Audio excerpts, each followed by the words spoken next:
What a great morning. It is very cold and chilled morning in Sydney.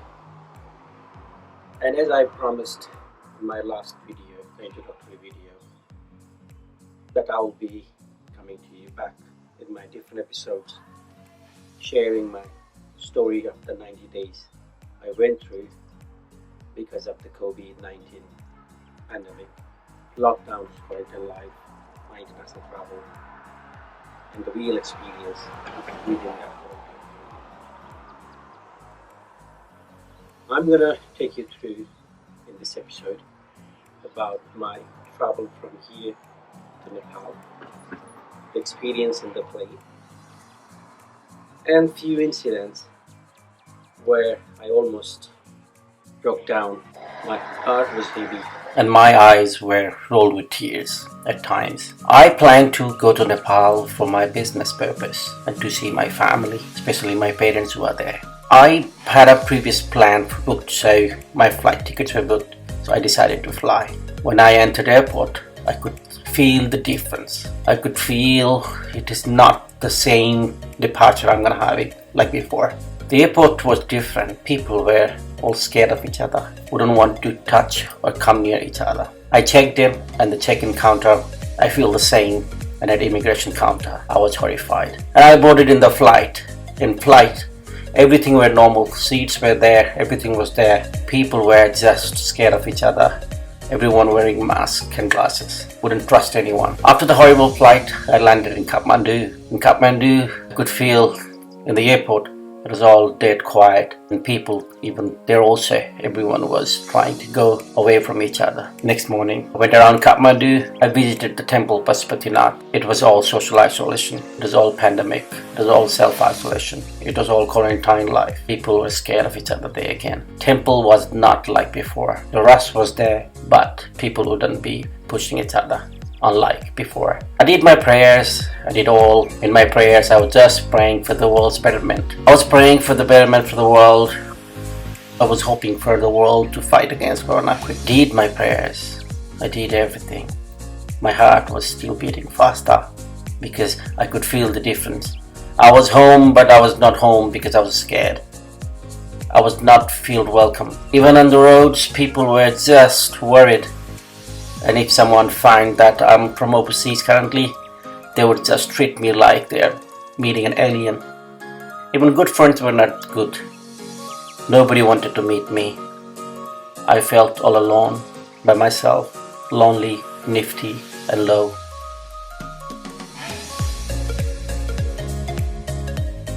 Chitwan welcomed me, but there also I was all alone.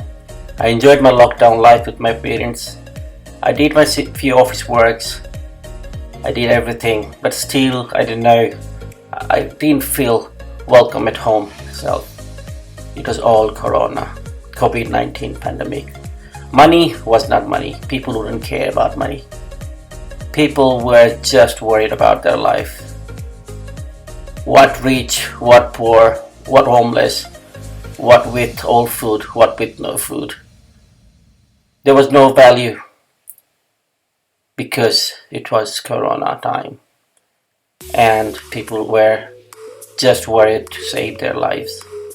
Offices were about to shut and government declared the lockdown. With that lockdown, all the business professionals went slow, businesses were locked, everybody was stressed. Except for health professionals who had to go be there in the front line. To fight for the world, to save the world, to save all our people. They are real heroes. I've got much more respect for them than before. People were isolating by themselves. Everywhere, people were lonely. They were stressed. No jobs. Some people have lost their businesses. Some people lost their properties. Some people don't have jobs. No food properly. The government was working hard. I could feel it. There's something happening. But I had no words. I wanted to be a savior and help the world, but I could not. But towards the end, I realized I've got a family too back home in Sydney. I had to be here for my lovely child and the wife. She was waiting for me. Because of the pandemic, my child's school were closed as well, so I could not leave them alone. I decided to come back. After seeing all the stressed people and everything back home, I was already stressed. I was emotional to leave my family back home. My parents, I had to leave them to come back to join my child. I decided and I booked a flight ticket, which was a chartered flight through Australian Embassy. And before the flight, I went to say bye to my friends, but my friends just bullied me saying, "Hey Corona, just go away." They were scared because I was from overseas and they were protective towards their life. With heavy heart, I decided not to meet them anymore. With heavy heart, I decided to leave the nation. With heavy heart, I jumped in the flight to see my child. With this, I felt how discrimination would be. People who were discriminating me and trying to avoid me had a reason. People who were asking me to go away from them had a reason. They were worried for their health. COVID-19 had scared them all. Yet I felt discriminated, and I started connecting that experience to the people who are still discriminated since they are born. In this world, in the name of caste, races, genders, let's end this discrimination. The discrimination has to be ended, and this end starts with us. Let's end the racial discrimination. Let's end the gender-based discrimination. Let's end the caste-based discrimination. Let's stop killing each other. Let's stop hating each other. The world will be beautiful. The world will be only beautiful if we start loving each other. The world will be more happier if we all started loving each other. This nature has given us this opportunity to rule the world, not to fight with each other, not to hate with each other. Don't hate it. Don't hate anyone. Don't hate each other. Spread love. What do you think our next generation will feel about it? Do you think they're gonna end it if we don't start it? We have to start ending it. We have to start ending it. The world has to be a better place again. The world has to be free of racial discrimination. Why hatred? Why hatred? Why killing people in the name of races and caste? Why hating each other? Why ignoring each other? Maybe this COVID-19 pandemic, the self-isolation and quarantine has made us all feel how it feels to be isolated, how it feels to be discriminated, how it feels to be hated. Let's end this hatred. Let's end this. Let's make this world a beautiful place. And for my friends who are dealing with the discrimination in everyday basis, for those who are facing it, do not lose hope. I know many of us are exposed to it every day, and it is affecting us, and the effects can be devastating. I totally understand. For those who are discriminating others, let's stop it. For those who are being discriminated, don't lose hope. Be strong. You are not by yourself. We all are with you. The world is with you. The world is with us. Let's embrace the beauty and the strength we have. Let's take the good care of ourselves and learn to cope it. And let's try to teach the haters a lesson that hatred is not the solution. Hatred is not the end. And hatred will not give any happiness to them either. Let's stand for ourselves, be vocal. Let's fight for the right. Let's do what is right. Let's be with the world. Let's join hands together to fight against discrimination.